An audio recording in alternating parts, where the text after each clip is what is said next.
record. Here goes the encoder. And you're good to go. All right, we're live. Terry and Gary's Low Expectations podcast. Today's guest is Skywalker Nitron himself. Is that right? Tyler Main. That's from way back when. Yeah. Right. That's the first name I found on you, Skywalker Nitron. There we go. Did you make that name up? Actually, that was through one of the wrestling organizations that I was with. Yeah. I don't know if a lot of people know, but Tyler began as a professional wrestler, right? I did. I started in '86 in Stu Hart's dungeon. Oh, nice. So you were able to experience the dungeon. Kid, come here. Let me show you a double grapevine. Does that hurt? I keep cutting out here. It's actually a good Stu. I spent a bit of time with Stu. Right. Now, what was your first match? And are you from Canada? Did you break it? What drew you to the Heart? I'm from Saskatoon, Saskatchewan. I started with Stu. Then I went to WWF came through. Red Bastien. He took me out to LA. I trained with him and Mondo Guerrero. Okay. Through that camp, and then started wrestling all over the world.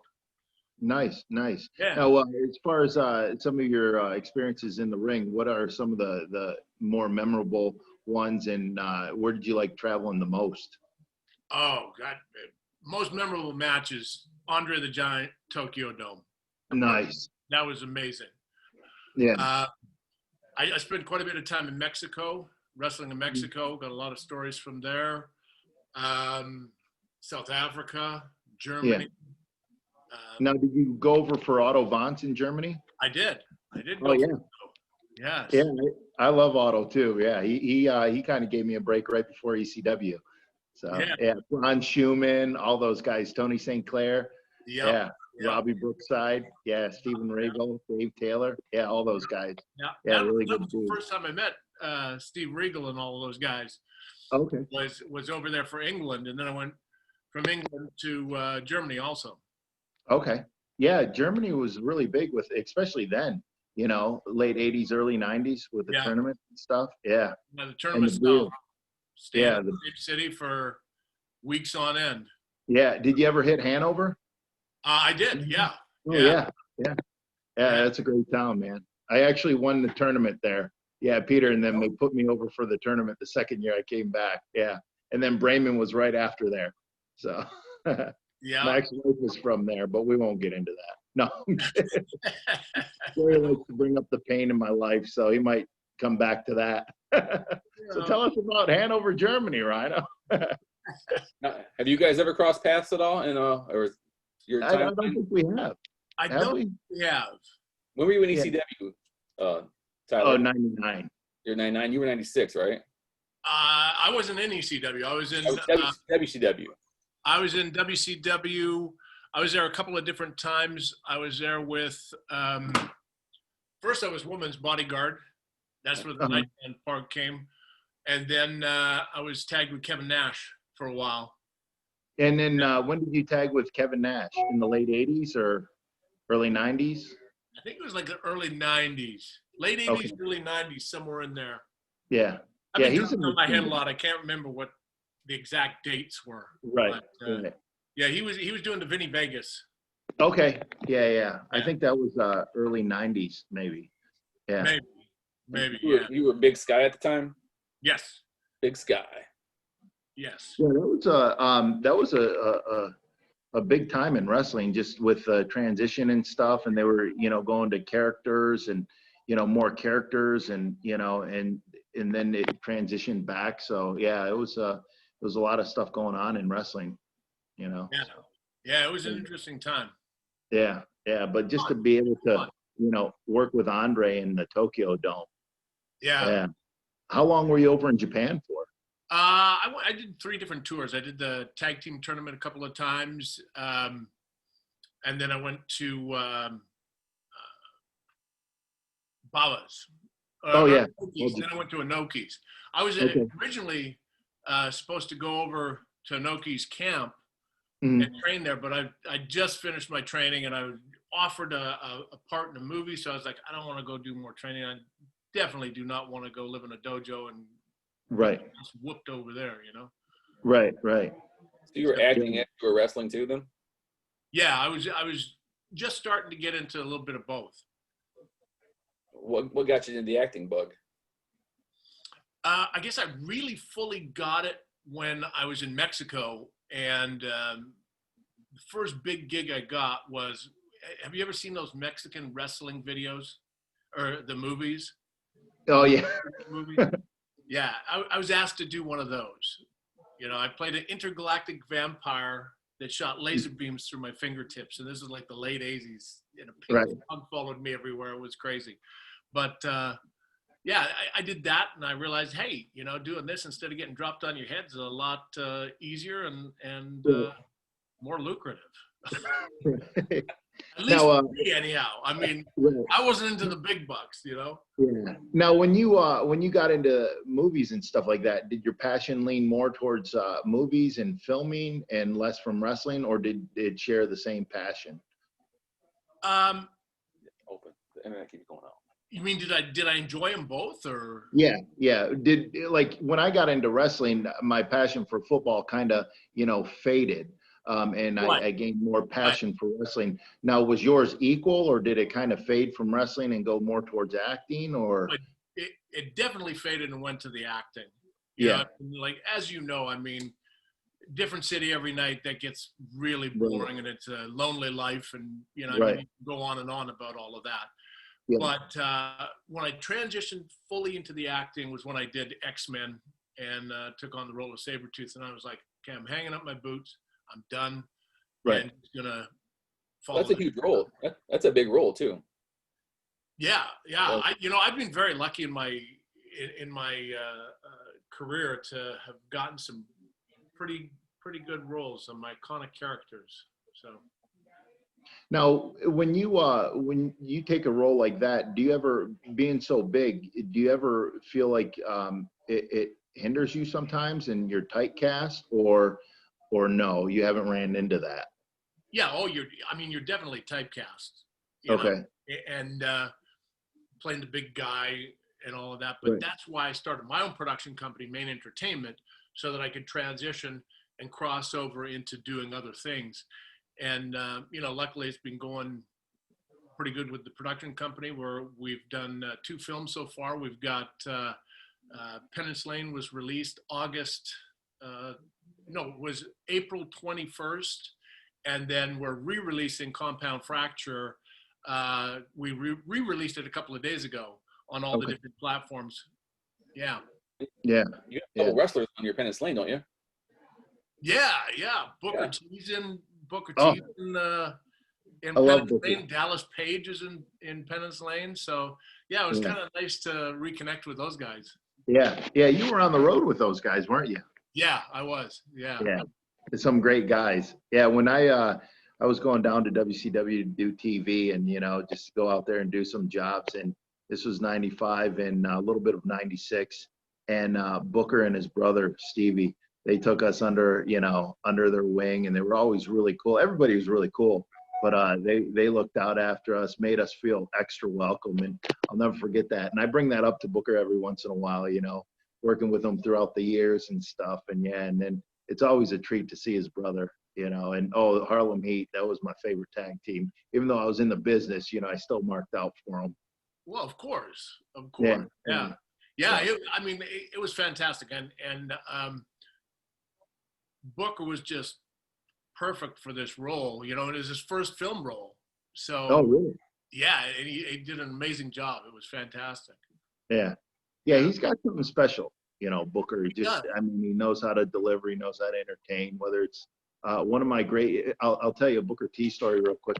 We were wrestling for Impact over in Liverpool, England, and we were there 2 nights. He wrestled Samoa Joe, and then he was wrestling as a heel. So he went to do the Spinneroonie, and then everybody popped for it because they wanted to see the Spinneroonie, right? Yeah. So all of a sudden he just got up and he, gave the old, no, I'm not going to do it, F you type deal to the crowd, right? Without sticking up the bird. So anyways, big heat, right? And he knew how to work them. So the next night I'm wrestling Booker, and I'm like, hey, Book, I go, can I do the spinneroonie? And he goes, yeah, go ahead, right? And he told me, he goes, I was a little leery, but after the match, for some reason, the crowd was loud, but for our match, they were extra loud. And it was one of those things where I was a babyface, he was a heel. And it was magic. You know how you leave the ring and go, wow, that wasn't supposed to be, that great, but it ended up being that great. And the next day he came up to me, he goes, Rhino, he goes, you ever have the crowd react to you like that? And I go, every night, Book. And he laughed. And he goes, that's probably one of my top 5 favorite matches. And it was just a live event. And I told him, I go, I'm honored for you to say that, all the great matches you were in. And, we didn't do anything crazy, but it just, everything clicked and worked. And my spinneroonie was the worst spinneroonie ever, but it made it, I think and it made it that much better, so. Well, but yeah, no, I'll never forget that match. You got to do that spinneroonie when you get home. No, one and done, baby. One and done. It was the worst spinneroonie in the history of spinneroonies, but yeah, he's a great dude. Trying to do one of those. What's that? I'd get stuck halfway through trying to do one of those spinneroonies. Right. Forget that shit. I prayed that I wouldn't get stuck halfway through. So. Yeah, right. Now, my favorite is the Halloween movies. And when you were cast for that, now did they seek you out, or how did that go about? And what was your thoughts on that? Yeah, I did Devil's Rejects with Rob, and worked 4 days on that, replaced the original Rufus, and then I was like, okay, that was kind of a cool little gig. And I was up in Canada getting ready to talk to some producers about another thing, and the phone rang, and this was a few years later, and it was Rob Zombie calling me, so I'm like, okay, you're going to take that phone call. Right. And he's like, hey, I'm doing this movie. I want you to play Michael Myers, and if you don't do it, I'm not doing it. And he explained how it's going to be a story, a product of his environment, and make him more than just the one-dimensional character that people were used to seeing. So I was like, that sounds very cool, and then just working with Rob was just fantastic, because he's an entertainer himself. He lets you create things, come up with things, and try things. That that's how we'd come up with all the cool kills and stuff like that, and just create it on the spot. Yeah. Now, what was his reason? Because like all the other Michael Myers, you're just so much larger than everybody else. Now, what was his thought behind it? And if and my question is I've been watching stuff on HLN. And I've been watching Very Scary People and all that stuff, and Forensic Files. That's like I don't know why I'm addicted to that. But there was a co-ed serial killer, and he was like 6'9". And then when I seen the story on him, I thought maybe that was Rob Zombie's, because this guy towered all the cops and everything. And I thought maybe he had seen this and thought, okay, my Michael Myers has to be you. That's why he said, if you don't do it, what you just said, I'm not doing it. So yeah. I wonder if that was the whole story, is because you get the heel, the monster, the killer, towering over everybody else, and that's what I'm thinking. I mean, maybe that's a question I have to ask him, but do you know any backstory why he wanted Michael Myers to be larger than he's ever been? Well, he I guess he must have liked what I did for him in the Devil's Reject, and he just wanted a bigger, aggressive killer, right. Yeah. Right. And thankfully he did want to right. killer, because that's it's been one of the big ones. Right. Well, no, when I watched it, years ago, I'm just like, wow, this, it looked impressive, and then just seeing that stuff on HLN, I'm wondering if that's where he got it from, because it's just so impressive. Yeah. There standing next to the guards and all that stuff, and it's just like, wow, this guy looks like a fucking monster, Yeah. It seemed like a lot of the other ones were more stuntmen that played a character, and he actually went after an actor. Right. to emote the different feelings and different the character that he wanted to portray. It seemed like maybe that was kind of a point for him to pull across, as getting an actor this time. Yeah, he said he wanted something going on behind the mask other than just the specific skills. So it was just great collaborating with him and being able to do those two roles. Yeah, I don't know if I told you when you're here, but I'm still kind of mad at you for killing Danny Trejo. But besides that, Well, that was tough. It was tough to watch. I know, and the funny thing about that is we originally let Danny live, and then the test audiences were like sympathetic to Michael Myers, and it's like they're like, we don't want to have a sympathetic serial killer, so because people were getting behind me, which I thought could have been kind of cool, Oh, there you go. I love him, but my Michael Myers, he's just got to destroy and kill everybody. I mean, my Michael Myers can't be sympathetic. You got to just tear people up. Right. Fun doing it. Right. And now, how long were those shoots? Several months. I think the first one we shot for about 2.5 months, somewhere in there in Pasadena. Mm-hmm. And then the second one we shot in Georgia, in Covington and Conyers, Georgia. Yeah. And that was about 2 months, just under 2 months for that one too. They kept cutting the budget. That was Harvey Weinstein and all the bullshit. Oh, but yeah. It was during that time then, or? Yeah. Yeah. So.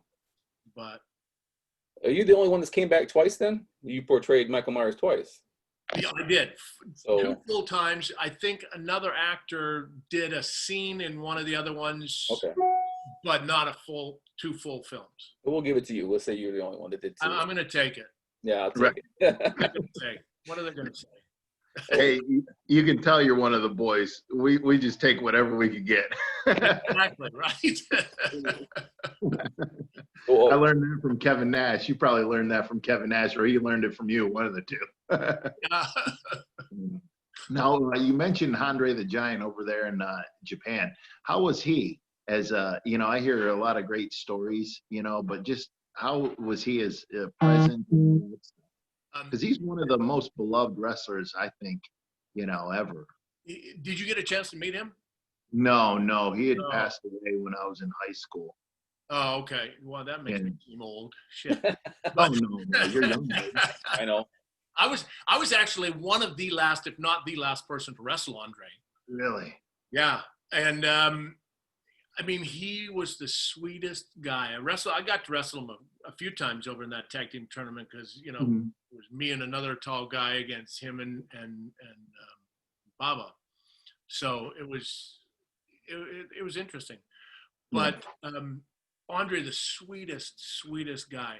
I remember he picked me and he's like, "Sorry, boss," and he wasn't moving like he was, I mean, it was full weight, and it was just like, oh God, how long is it? 3 count? Right. A minute, boss. I'm like, oh my God. Sweetest guy in the world. Yeah, that's what I hear. I hear either he liked you or he didn't, and if he liked you, he was the nicest guy. Yeah. So. Now, what's some of the stuff you have coming up?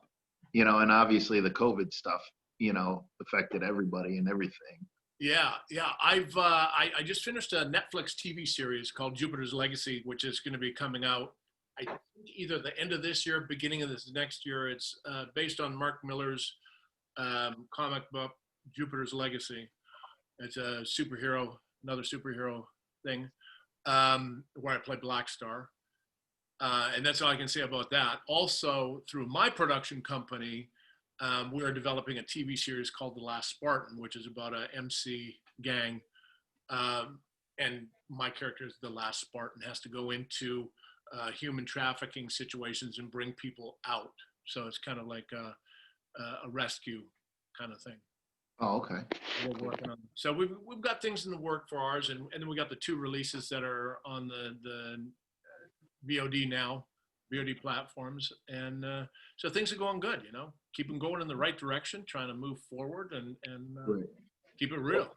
Well, if you ever need an Italian wrestler, I manage a guy that would love to get into acting. Really? Who's that? Oh, right above you. Yeah, you got a face for I'm TV, a right? terrible actor. I'm a better stuntman than I am an actor. We'll have to give him a mask. Right, yeah. A real ugly guy. I'm great under a mask. So my line delivery just is terrible. I can just say gore, gore, gore, and that's about it. Well, I mean, it works. What the hell? So all the movies you've done, you've been Ajax and Troy and all these. Any of them stand out to you as like, wow, this was the moment. This is awesome. This is just like, working with Brad Pitt and Troy, and then like you said, Rob Zombie directing you in that, and then X-Men. Did you get to beat up Hugh Jackman? And now you're doing your own stuff. So anything that stands out to you on the journey there? I mean, they're all cool in very different ways. You take away something cool from each and every one of them. Like working with Hugh and Halle Berry on the X-Men, and actually just being a part of that cast was amazing. And sitting and talking with Sir Ian McKellen, and getting acting advice from him, it's just, and then going on to something as epic as Troy. I mean, that was a 6-month shoot, and we shot in Malta, Cabo, 3 months in each place, which was just fantastic. I mean, and then of course the Halloweens, which launched me into the horror genre, and I mean, they all have something different, but I guess probably the one that I really, really enjoyed the most was making Compound Fracture with my wife, and we were the production team together, working together, and it's hard nights and it's hard days. You get about 2 hours of sleep making a movie, but we'd wake up every morning and go, we're making a movie, so it's getting the chair that work. Yeah, it's just something, you just fight through it and do it, and it's just and enjoyable, Yeah. She was an actress too, right before you met her. Yeah, she's a theater major, and she was a comic book editor for Top Cow. She was editor-in-chief for years with Radical, Darby Pop. She's still doing a little bit of that, and she's doing writing. She wrote Compound Fracture and Penance Lane, and is doing the Last Spartan one also. And she's also written some of the comic books as ghostwriters and things like that. So she's been in the business for a long time. And she's got Michigan ties, right? She does. Yeah, she does. Michigan. Whereabouts in Michigan? That's a good question. Oh man, I put you on the spot. Don't tell her. Yeah.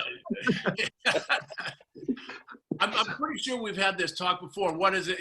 Yeah, the pit. I don't know. Over here, it's close to Zealand. Okay, Zealand, Michigan. Yeah, does that sound familiar? Yeah, that sounds. Yeah. Is that by Grand Rapids? Northwest of us. Yeah. Yeah. Okay. Yeah, she's a Zealand chick. Yeah. Shout out on the podcast today. Very, Tyler, I'm actually, I double booked myself. I'm actually getting ready to go out and wrestle a match on closed set. So I have to bounce out of here. Dave, if you want to jump on and show the beautiful bar once again, I've got to get going. Hey, thank you. I greatly appreciate you coming out. I'd like to have more conversations with you. And thank you for coming on our show. Go bore somebody. Thanks for having me. Go have a good match. Stay safe. I'll try. and I'm not warmed up, so this could be a real bad situation. Well, just walk and talk for the first little bit. Right. Until I warm up. You got it, brother. I need him as my manager. Gary, right. You're fine. Better job. All right. I'll talk to you guys later. Thanks again, Tyler. Take care. All right, Tyler. So let's see. I got you down to Skywalker Nitron, Gully Gasper, and Big Sky. Yeah. What was Gully Gasper? Gully Gasper was in when I was in Japan, when I was tagged with Bob Orton. Okay. That was the whole. I get over there. I'm tagged with Bob Orton, and I become the Gully Gasper, and find out that he had some of the issues with the mob over there or something. So they put him under the mat. And I'm with him in the ring. I'm like, great. Well, at least they didn't. At least they wouldn't confuse. Yeah. Who? That's definitely Gully. So, it seems like a lot of wrestlers, especially nowadays, go from wrestling to acting. Do you think that the wrestling background gives you a little bit of a feel for the acting part, or is just something coincidental, or is it? Yeah, guys with good characters actually, Yeah, it's some people have been able to transition and some haven't. Right. Or it's hard to explain. For me, it definitely helped because it helped with the fight situations and stunt fighting and things like that. Then I took acting classes, which is they're two very totally different things. But in wrestling, you're creating a character, you're creating a persona, you're creating who you want to be in that ring. You're not that person when you come out. It's the same with acting, except with acting, you have to be able to take it to different, more levels instead of just stomping around, screaming and yelling and doing whatever. So you definitely think acting classes helps as far as getting to learn the other side of. Yeah, it's just there's different things that you need to learn, and pick up that you can pick up over the years, type of thing. It's the same with wrestling. The more you do it, the better you get, better, and you have to be doing it. It's like you learn a certain amount in an acting class, but then where you really learn is when you get on set and they are rolling and you're filming something. It's just a different vibe. Do you still follow wrestling, or have you kind of? I watch it every once in a while. Yeah. Sometimes I'll flip through a channel and see it, but I haven't really watched it all that much lately. No, we asked a question on our page about the Mount Rushmore of wrestlers, and you just got answers all the way across the board. I was just kind of curious, who is your Mount Rushmore of wrestlers, pro wrestlers? Wow. Hogan's up there. Hogan was one of the ones that was named the most. Flair's the one that brought me into the business, into the WCW. Okay, Flair is definitely. He was booking at the time. Harley Race. Yeah. Harley Race. He was. I think I had my last match for him. He was doing some shows in Missouri area, and I did a show or two for him, and then I hung up my boots. So, and then that was 3, right? Yep. One more. Rhino, yeah. That's Rhino too. Rhino with a Y, Rhino with an I, Rhino Richards, and then whatever his other name was. So that's his Mount Rushmore. So what made you decide to get behind the you're directing now, right? So no, I haven't directed yet. You're not. I thought Penance Lane was that you were directing that. No. But you're gonna direct, aren't you? Huh? But you're gonna direct, right? I do want to. Want to. It's something that I want to be really ready for. Do it. The years behind it, in front of the camera, does that help you as far as like knowing what you want to see behind the camera? Yeah, you learn when you're on set. You learn what looks good and what doesn't, and you get to a point where you can go, oh, that was shite, or that should look pretty cool, Right. But there's just so much to directing that's just, I want to just make sure it's the right time when I do that. Yeah.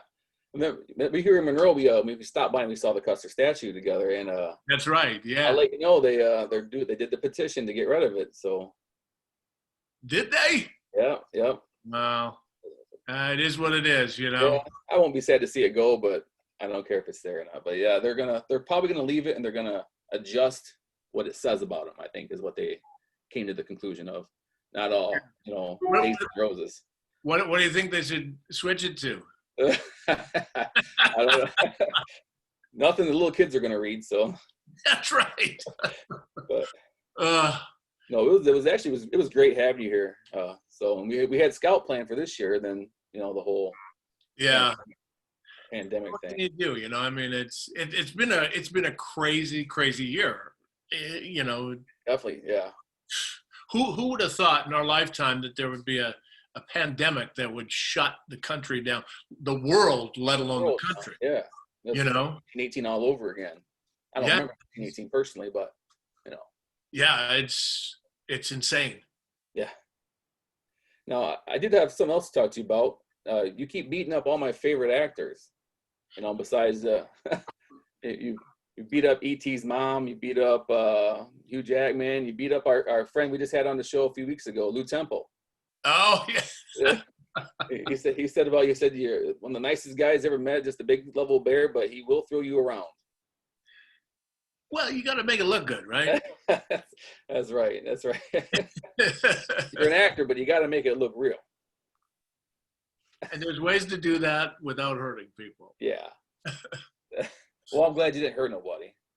But yeah, it's great having you on. I'm gonna have to let you go here pretty soon because we got some more stuff here.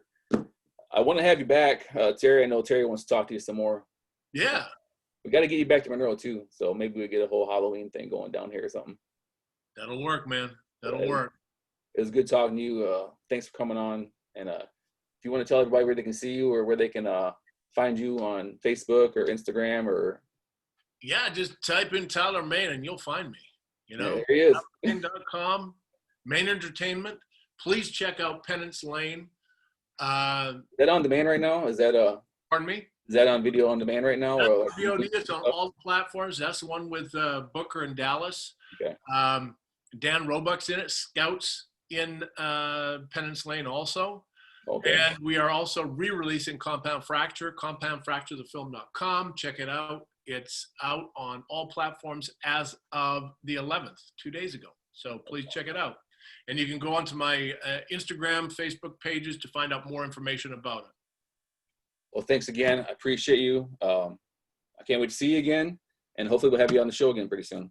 Sounds good. Stay safe. All right, you too, Tyler. Thank you. Everybody stay safe. Yeah, everybody. Wear your masks. Wear your mask. Right. Thank you. All right. Take care, brother. You too, brother. Thanks, this week's show was sponsored by Deck Burners. Deck Burners is buying Magic the Gathering card sets and sealed boxes. Deck Burners will also purchase collections of comics, Dungeons and Dragons, and other RPGs, as well as coins, gold, and silver. Deck Burners is located at 5071 North Dixie Highway, Suite 7, Newport, Michigan, inside Supermatch Gun Shop. They are open 7 days a week, and you can contact them by phone, 734-384-3806, or by email at blix70@charter.net. Well, I hope you guys enjoyed the show. I'm sorry we had to cut it a little short with Terry. Had some prior engagements to go to, and but it was a fun show. Hope to see you guys soon. Terry and Gary's LowExpectations.com should be on YouTube pretty soon. It will be on Spotify, iHeartRadio, iTunes, Impact, and other platforms where you get your podcasts. So make sure to subscribe. Make sure to download us. Make sure to share. And thanks for watching, guys. All right, I'll talk to you soon. Bye.